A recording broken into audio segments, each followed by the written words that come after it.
Au nom d'Allah, le tout miséricordieux, le très miséricordieux. Louange à Allah qui a fait descendre sur son serviteur Mohammed le livre, et il n'y a point introduit de tortuosité, ambiguïté. Un livre d'une parfaite droiture, pour avertir d'une sévère punition, venant de sa part, et pour annoncer aux croyants qui font de bonnes œuvres, qu'il y aura pour eux une belle récompense, où ils demeureront éternellement, et pour avertir ceux qui disent « Allah s'est attribué un enfant ». Ni eux ni leurs ancêtres n'en savent rien. Quelle monstrueuse parole que celle qui sort de leur bouche. Ce qu'ils disent n'est que mensonge. Tu vas peut-être te consumer de chagrin parce qu'ils se détournent de toi et ne croient pas en ce discours. Nous avons placé ce qu'il y a sur la terre pour l'embellir, afin d'éprouver les hommes et afin de savoir qui d'entre eux sont les meilleurs dans leurs actions. Puis nous allons sûrement transformer sa surface en un sol aride. Penses-tu que les gens de la caverne et d'Ar-Rakim ont constitué une chose extraordinaire d'entre nos prodiges? Quand les jeunes gens se furent réfugiés dans la caverne, ils dirent « Ô notre Seigneur, donne-nous de ta part une miséricorde, et assure-nous la droiture dans tout ce qui nous concerne. » Alors nous avons assourdi leurs oreilles, dans la caverne, pendant de nombreuses années. Ensuite nous les avons ressuscités, afin de savoir lequel des deux groupes saurait le mieux calculer la durée exacte de leur séjour. Nous allons te raconter leur récit, en toute vérité. Ce sont des jeunes gens qui croyaient en leur Seigneur, et nous leur avons accordé les plus grands moyens de se diriger dans la bonne voie. Nous avons fortifié leur cœur lorsqu'ils s'étaient levés pour dire « Notre Seigneur est le Seigneur des cieux et de la terre, jamais nous n'invoquerons de divinité en dehors de lui, sans quoi nous transgresserions dans nos paroles. Voilà que nos concitoyens ont adopté en dehors de lui des divinités, que n'apporte-t-il sur elles une preuve évidente? Quel pire injuste, donc, que celui qui invente un mensonge contre Allah. Et quand vous vous serez séparés d'eux et de ce qu'ils adorent en dehors d'Allah, réfugiez-vous donc dans la caverne. Votre Seigneur répandra de sa miséricorde sur vous et disposera pour vous un adoucissement à votre sort. Tu aurais vu le soleil quand il se lève s'écarter de leur caverne vers la droite, et quand il se couche passer à leur gauche, tandis qu'eux-mêmes sont là dans une partie spacieuse de la caverne. Cela est une des merveilles d'Allah. Celui qu'Allah guide, c'est lui le bien guidé, et quiconque il égare, tu ne trouveras alors pour lui aucun allié pour le mettre sur la bonne voie. Et tu les aurais crus éveillés alors qu'ils dorment, et nous les tournons sur le côté droit et sur le côté gauche, tandis que leur chien est à l'entrée, pattes étendues. Si tu les avais aperçus, certes, tu leur aurais tourné le dos en fuyant, et tu aurais été assurément rempli d'effroi devant eux. Et c'est ainsi que nous les ressuscitâmes, afin qu'ils s'interrogent entre eux. L'un parmi eux dit, « Combien de temps avez-vous demeuré là ?» Ils dirent, « Nous avons demeuré un jour ou une partie d'un jour. » D'autres dirent, « Votre Seigneur sait mieux combien de temps vous y avez demeuré. Envoyez donc l'un de vous à la ville avec votre argent que voici, pour qu'il voie quel aliment est le plus pur, et qu'il vous en apporte de quoi vous nourrir, qu'il agisse avec tact, et qu'ils ne donnent l'éveil à personne sur vous. Si jamais ils vous attrapent, ils vous lapideront ou vous feront retourner à leur religion, et vous ne réussirez alors plus jamais. » Et c'est ainsi que nous fîmes qu'ils furent découverts, afin que les gens de la cité sachent que la promesse d'Allah est vérité, et qu'il n'y ait point de doute au sujet de l'heure. Aussi se disputèrent-ils à leur sujet, et déclarèrent-ils, « Construisez sur eux un édifice, leur Seigneur les connaît mieux. » Mais ceux qui l'emportèrent dans la discussion dirent, « Élevons sur eux un sanctuaire. » Ils diront, « Ils étaient 3 et le 4e était leur chien. » Et ils diront, en conjecturant sur leur mystère, qu'ils étaient 5, le 6e étant leur chien. Et ils diront, 7, le 8e étant leur chien. Dis, mon Seigneur connaît mieux leur nombre. Il n'en est que peu qui le savent. Ne discute à leur sujet que d'une façon apparente et ne consulte personne en ce qui les concerne. Et ne dis jamais à propos d'une chose, je la ferai sûrement demain, sans ajouter, si Allah le veut, et invoque ton Seigneur quand tu oublies et dis, je souhaite que mon Seigneur me guide et me mène plus près de ce qui est correct. Or ils demeurèrent dans leur caverne 300 ans, et en ajoutèrent 9 années. Dis, Allah sait mieux combien de temps ils demeurèrent là. À lui appartient l'inconnaissable des cieux et de la terre, comme il est voyant et audient. Ils n'ont aucun allié en dehors de lui, et il n'associe personne à son commandement. Et récite ce qui t'a été révélé du livre de ton Seigneur. Nul ne peut changer ses paroles, et tu ne trouveras en dehors de lui aucun refuge. Fais preuve de patience en restant avec ceux qui invoquent leur Seigneur matin et soir, désirant sa face, et que tes yeux ne se détachent point d'eux, en cherchant le faux brillant de la vie sur terre. Et n'obéis pas à celui dont nous avons rendu le cœur inattentif à notre rappel, qui poursuit sa passion et dont le comportement est outrancier. Et dis, la vérité émane de votre Seigneur. Quiconque le veut, qu'il croie, et quiconque le veut, qu'il mécroie. Nous avons préparé pour les injustes un feu dont les flammes les cernent. Et s'ils implorent à boire, on les abreuvera d'une eau comme du métal fondu brûlant le visage. Quelle mauvaise boisson et quelle détestable demeure. Ceux qui croient et font de bonnes œuvres, vraiment, nous ne les laissons pas perdre la récompense de celui qui fait le bien. Voilà ceux qui auront les jardins du séjour éternel sous lesquels coulent les ruisseaux. Ils y seront parés de bracelets d'or, et se vêtiront d'habits verts de soie fine et de brocart, accoudés sur des divans bien ornés. Quelle bonne récompense, et quelle belle demeure. Donne-leur l'exemple de 2 hommes. À l'un d'eux, nous avons assigné 2 jardins de vignes, que nous avons entourés de palmiers, et nous avons mis entre les 2 jardins des champs cultivés. Les 2 jardins produisaient leurs récoltes sans jamais manquer, et nous avons fait jaillir entre eux un ruisseau. Et il avait des fruits, et dit alors à son compagnon avec qui il conversait, « Je possède plus de biens que toi, et je suis plus puissant que toi grâce à mon clan. » Il entra dans son jardin, coupable envers lui-même par sa mécréance. Il dit, « Je ne pense pas que ceci puisse jamais périr, et je ne pense pas que l'heure viendra. Et si on me ramène vers mon Seigneur, je trouverai certes meilleur lieu de retour que ce jardin. » Son compagnon lui dit, tout en conversant avec lui, « Serais-tu mécréant envers celui qui t'a créé de terre puis de sperme et enfin t'a façonné en homme? Quant à moi, c'est Allah qui est mon Seigneur, et je n'associe personne à mon Seigneur. En entrant dans ton jardin, que ne dis-tu, telle est la volonté et la grâce d'Allah? Il n'y a de puissance que par Allah. Si tu me vois moins pourvu que toi en biens et en enfants, il se peut que mon Seigneur bientôt me donne quelque chose de meilleur que ton jardin, qu'il envoie sur ce dernier du ciel quelque calamité et que son sol devienne glissant, ou que son eau tarisse de sorte que tu ne puisses plus la retrouver. » Et sa récolte fut détruite, et il se mit alors à se tordre les 2 mains à cause de ce qu'il y avait dépensé, cependant que ses treilles étaient complètement ravagées. Et il disait, « Que je souhaite n'avoir associé personne à mon Seigneur. » Il n'eut aucun groupe de gens pour le secourir contre la punition d'Allah, et il ne put se secourir lui-même. En l'occurrence, la souveraine protection appartient à Allah, le vrai.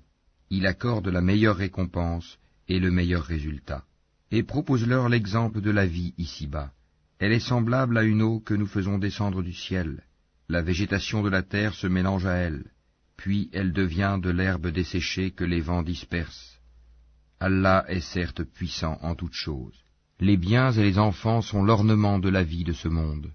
Cependant, les bonnes œuvres qui persistent ont auprès de ton Seigneur une meilleure récompense et suscitent une belle espérance.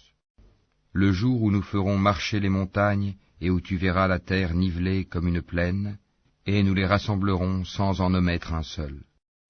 Et ils seront présentés en rang devant ton Seigneur. Vous voilà venus à nous comme nous vous avons créé la première fois. Pourtant, vous prétendiez que nous ne remplirions pas nos promesses, et on déposera le livre de chacun. Alors tu verras les criminels, effrayés à cause de ce qu'il y a dedans, dire « Malheur à nous, qu'a donc ce livre à n'omettre de mentionner ni péché véniel, ni péché capital ?» Et ils trouveront devant eux tout ce qu'ils ont œuvré, et ton Seigneur ne fait du tort à personne. Et lorsque nous dîmes aux anges, « Prosternez-vous devant Adam », ils se prosternèrent, excepté Iblis, Satan, qui était du nombre des djinns, et qui se révolta contre le commandement de son Seigneur. Allez-vous cependant le prendre, ainsi que sa descendance, pour allier en dehors de moi, alors qu'ils vous sont ennemis? Quel mauvais échange pour les injustes! Je ne les ai pas pris comme témoins de la création des cieux et de la terre, ni de la création de leur propre personne, et je n'ai pas pris comme aide ceux qui égarent. Et le jour où il dira « Appelez ceux que vous prétendiez être mes associés », ils les invoqueront, mais eux ne leur répondront pas. Nous aurons placé entre eux une vallée de perdition. Et les criminels verront le feu, ils seront alors convaincus qu'ils y tomberont, et n'en trouveront pas d'échappatoire. Et assurément, nous avons déployé pour les gens dans ce Coran toutes sortes d'exemples. L'homme cependant est de tous les êtres le plus grand disputeur. Qu'est-ce qui a donc empêché les gens de croire lorsque le guide leur est venu, ainsi que de demander pardon à leur Seigneur, si ce n'est qu'ils veulent subir le sort des anciens ou se trouver face à face avec le châtiment? Et nous n'envoyons des messagers que pour annoncer la bonne nouvelle et avertir, et ceux qui ont mécru disputent avec de faux arguments, afin d'infirmer la vérité, et prennent en raillerie mes versets, le Coran, ainsi que ce châtiment dont on les a avertis. Quel pire injuste que celui à qui on a rappelé les versets de son Seigneur, et qui en détourna le dos, en oubliant ce que ses deux mains ont commis. Nous avons placé des voiles sur leur cœur, de sorte qu'ils ne comprennent pas le Coran, et mis une lourdeur dans leurs oreilles. Même si tu les appelles vers la bonne voie, jamais ils ne pourront donc se guider. Et ton Seigneur est le pardonneur, le détenteur de la miséricorde. S'ils s'en prenaient à eux pour ce qu'ils ont acquis, il leur hâterait certes le châtiment, mais il y a pour eux un terme fixé pour l'accomplissement des menaces contre lequel ils ne trouveront aucun refuge. Et voilà les villes que nous avons fait périr quand leurs peuples commirent des injustices, et nous avons fixé un rendez-vous pour leur destruction. Rappelle-toi quand Moïse dit à son valet « Je n'arrêterai pas avant d'avoir atteint le confluent des deux mers, dussé-je marcher de longues années. » Puis, lorsque tous deux eurent atteint le confluent, ils oublièrent leurs poissons, qui prit alors librement son chemin dans la mer. Puis, lorsque tous deux eurent dépassé cet endroit, il dit à son valet « Apporte-nous notre déjeuner, nous avons rencontré de la fatigue dans notre présent voyage. » Le valet lui dit « Quand nous avons pris refuge près du rocher, vois-tu, j'ai oublié le poisson. Le diable seul m'a fait oublier de te le rappeler. » Et il a curieusement pris son chemin dans la mer. Moïse dit « Voilà ce que nous cherchions. » Puis ils retournèrent sur leurs pas, suivant leurs traces. Ils trouvèrent l'un de nos serviteurs à qui nous avions donné une grâce de notre part, et à qui nous avions enseigné une science émanant de nous. Moïse lui dit « Puis-je te suivre à la condition que tu m'apprennes de ce qu'on t'a appris concernant une bonne direction ?» L'autre dit « Vraiment, tu ne pourras jamais être patient avec moi. Comment endurerais-tu des choses que tu n'embrasses pas par ta connaissance ?» Moïse lui dit « Si Allah veut, tu me trouveras patient, et je ne désobéirai à aucun de tes ordres.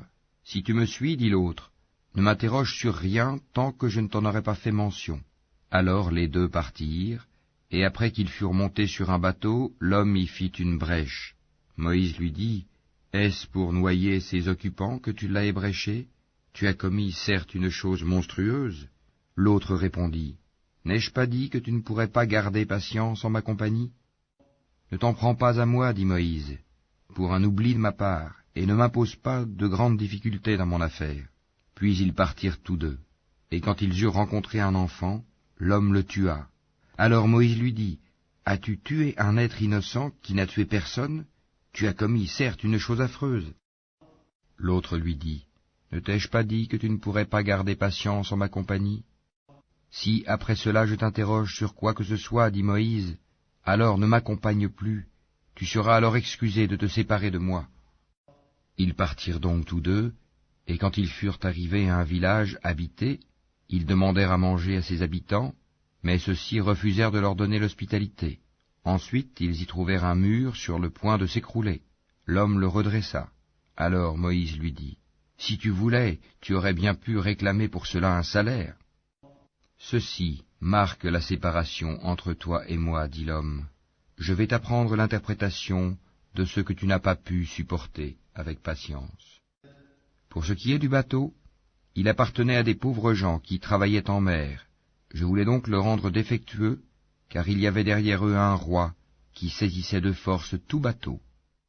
Quant aux garçons, ses pères et mères étaient des croyants, nous avons craint qu'il ne leur imposât la rébellion et la mécréance. Nous avons donc voulu que leur Seigneur leur accordât en échange un autre plus pur et plus affectueux.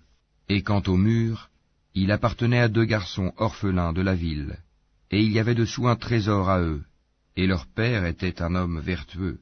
Ton Seigneur a donc voulu que tous 2 atteignent leur maturité, et qu'ils extraient eux-mêmes leur trésor, par une miséricorde de ton Seigneur. Je ne l'ai d'ailleurs pas fait de mon propre chef. Voilà l'interprétation de ce que tu n'as pas pu endurer avec patience. Et il t'interroge sur Dhul Qarnayn. Dis, je vais vous en citer quelques faits mémorables. Vraiment, nous avons affermi sa puissance sur terre, et nous lui avons donné libre voie à toute chose. Il suivit donc une voie, et quand il eut atteint le couchant, il trouva que le soleil se couchait dans une source boueuse, et auprès d'elle, il trouva une peuplade impie. Nous dîmes, ô Dhul Qarnayn, ou tu les châties, ou tu uses de bienveillance à leur égard. Il dit, quant à celui qui est injuste, nous le châtierons, ensuite il sera ramené vers son Seigneur, qui le punira d'un châtiment terrible. Et quant à celui qui croit et fait bonne œuvre, il aura en retour la plus belle récompense, et nous lui donnerons des ordres faciles à exécuter. Puis il suivit une autre voie, et quand il eut atteint le levant, il trouva que le soleil se levait sur une peuplade à laquelle nous n'avions pas donné de voile pour s'en protéger. Il en fut ainsi, et nous embrassons de notre science ce qu'il détenait. Puis il suivit une autre voie, et quand il eut atteint un endroit situé entre les 2 barrières, montagnes, il trouva derrière elle une peuplade qui ne comprenait presque aucun langage.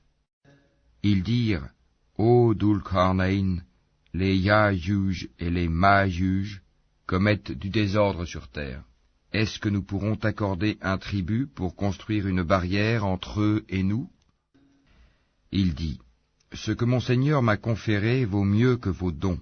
Aidez-moi donc avec votre force, et je construirai un remblai entre vous et eux. Apportez-moi des blocs de fer. Puis, lorsqu'il en eut comblé l'espace entre les 2 montagnes, il dit, soufflez. Puis, lorsqu'il eut rendu une fournaise, il dit, apportez-moi du cuivre fondu, que je le déverse dessus. Ainsi, ils ne purent guère l'escalader, ni l'ébrécher non plus. Il dit, c'est une miséricorde de la part de mon Seigneur, mais lorsque la promesse de mon Seigneur viendra, il le nivellera, et la promesse de mon Seigneur est vérité. Nous les laisserons ce jour-là déferler comme les flots les uns sur les autres, et on soufflera dans la trompe, et nous les rassemblerons tous. Et ce jour-là nous présenterons de près l'enfer aux mécréants, dont les yeux étaient couverts d'un voile qui les empêchait de penser à moi, et ils ne pouvaient rien entendre non plus. Ceux qui ont mécru, comptent-ils donc pouvoir prendre pour alliés mes serviteurs en dehors de moi? Nous avons préparé l'enfer comme résidence pour les mécréants. Dis, voulez-vous que nous vous apprenions lesquels sont les plus grands perdants en œuvre? Ceux dont l'effort dans la vie présente s'est égaré, alors qu'ils s'imaginent faire le bien. Ceux-là qui ont nié les signes de leur Seigneur, ainsi que sa rencontre. Leurs actions sont donc vaines. Nous ne leur assignerons pas de poids au jour de la résurrection. C'est que leur rétribution sera l'enfer, pour avoir mécru et pris en raillerie mes signes, enseignements, et mes messagers. Ceux qui croient et font de bonnes œuvres auront pour résidence les jardins du Firdaus, paradis, où ils demeureront éternellement, sans désirer aucun changement.